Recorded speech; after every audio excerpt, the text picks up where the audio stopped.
Good morning, my dear students. God bless you all.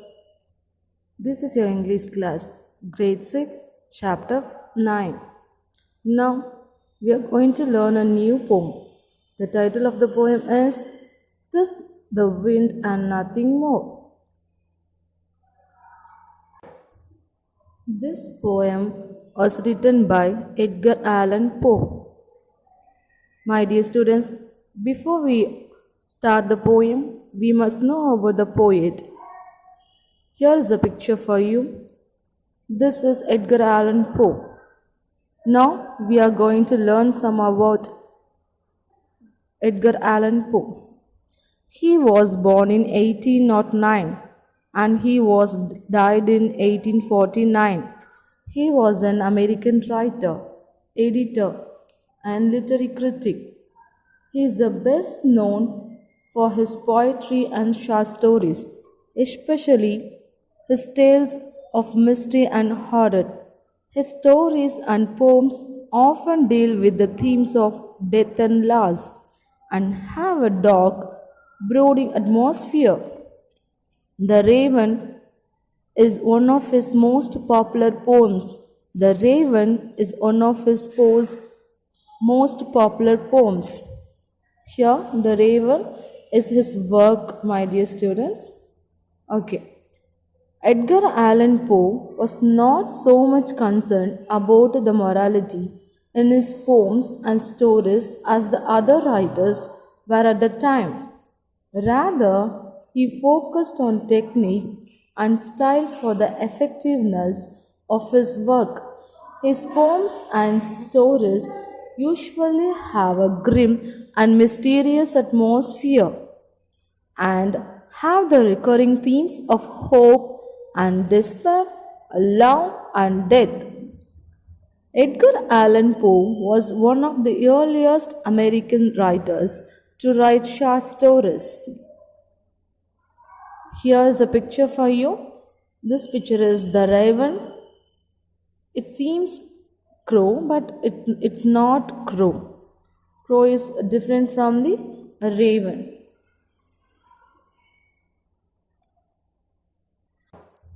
The raven from which the extract "'tis the wind and nothing more" is taken as representative of the kind of a poetry Edgar Allan Poe wrote. My dear students, now I hope you all understood. Let's move on to the poem. Look at the title. What is the title of the poem? Yes, I could hear your voice. "'Tis the wind and nothing more." Here, "'tis" means "it is." So, children, this poem is titled as "It is the wind and nothing more." And it is an incomplete poem because it is an extract from the poem Raven. That means original title of the poem is Raven, but here these are the extract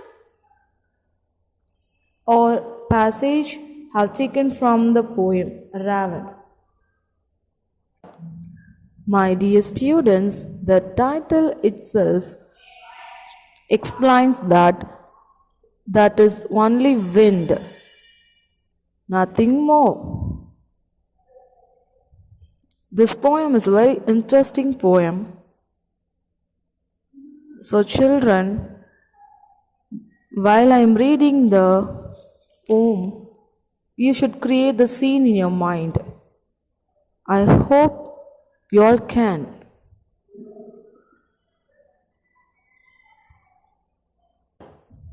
Let's start to read the poem. Once upon a midnight, dreary, while I pondered, weak and weary, over many a quaint and curious volume of forgotten lore, while I nodded, nearly napping, suddenly there came a tapping, as of someone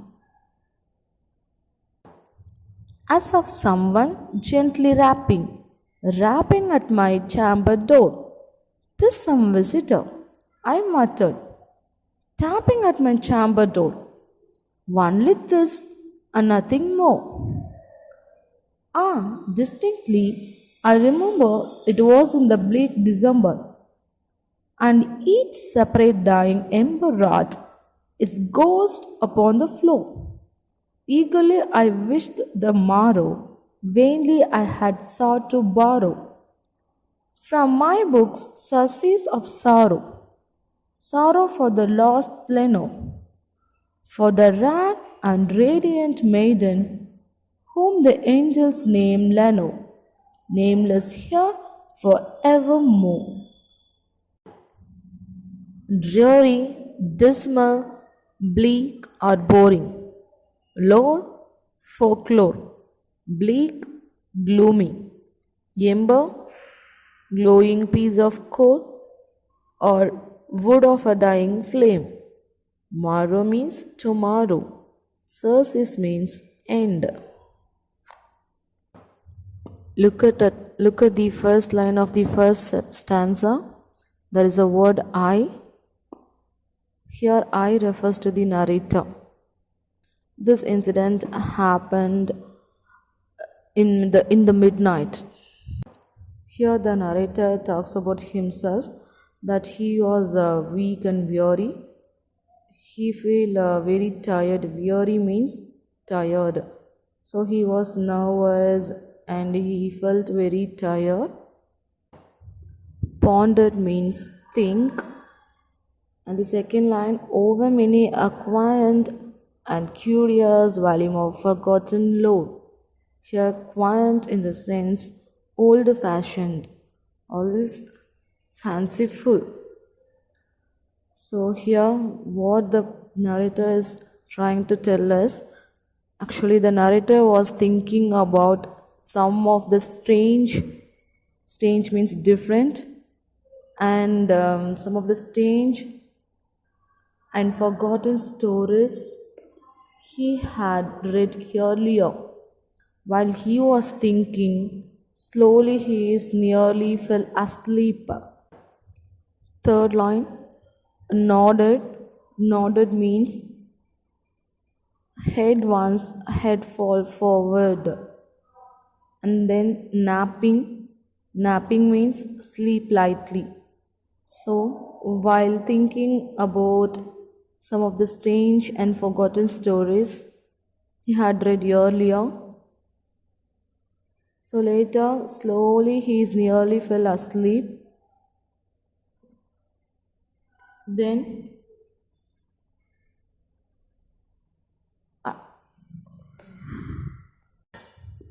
suddenly they came at tapping.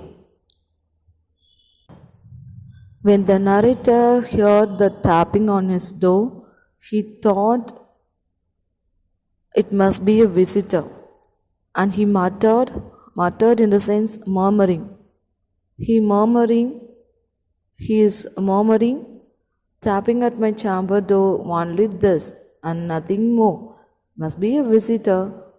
There is no one else. Like that he thought. With that, the first stanza is over. Next, move the second stanza of this poem. In this stanza, what the poet trying to tell us? Actually, he is feeling sad. He is in sorrow mood. What is the reason? Let's look at the second stanza of this poem. In the second stanza, distinctly the narrator could remember it was in the bleak December. The narrator was sorrowful because he had lost his lover, a young maiden named Leno. The narrator had sought an end to his sorrow from his books. Then he just in the imagination and he is finding everything but gets nothing and every time. He wants to see nothing, he wants to see no one except Leno. My dear students, I hope you have understood these two stanzas. So, here is a picture for you. Yes. Shall we move on to the next? Yes, now we will see the third and fourth stanzas of this poem. Deep into that darkness peering, long I stood there wondering, fearing, doubting, dreaming, dreams no mortal ever dared to dream before. But the silence was unbroken, and the stillness gave no token, and the only word the spoken was the whispered word, Lenore? This I whispered, and an echo murmured back the word, Lenore. Merely this and nothing more. Back into the chamber turning, all my soul within me burning. Soon again I heard a tapping, somewhat louder than before. Surely, I said, surely that is something at my window lattice. Let me see, then, what threat is, and this mystery explore. Let my heart be still a moment, and this mystery explore. 'Tis the wind, and nothing more.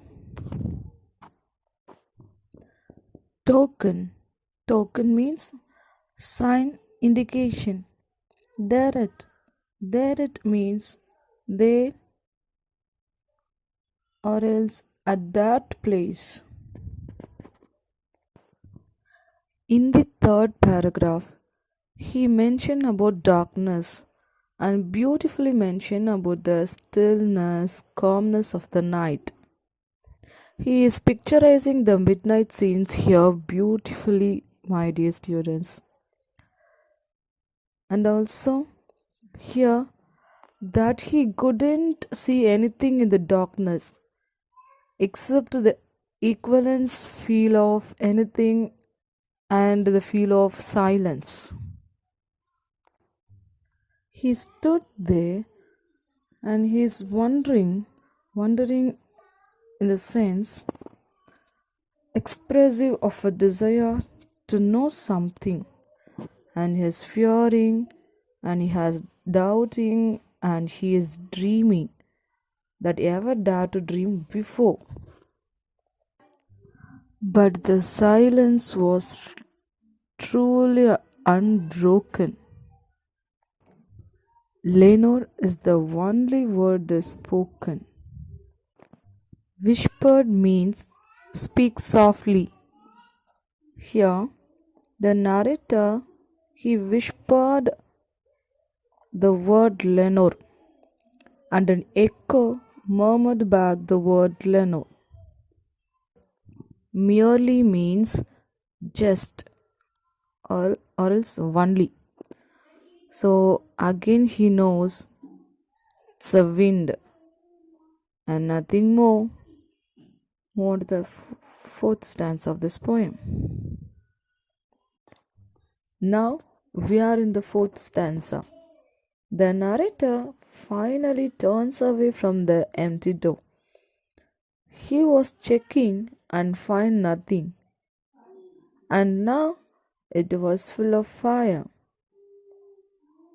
He was just heard the name Leno. What the name? Leno. Was any of this real? He is thinking, is it real? Again he hears tapping sound, but this time the sound is louder than before. Look at the second line of the stanza. Soon again I heard a tapping, somewhat louder than before. Then the narrator he said that he was sure the sound is coming from the window side. Look at the third line. Surely, said I, surely that is something at my window lattice. Again he wants to see her. His heart starts to beat faster. He wants to find, but That was mystery explore. Mystery means a thriller, puzzle, or riddle. Explore means investigate or search. Finally, the narrator tells himself that he is dreaming. No one is really tapping at his door.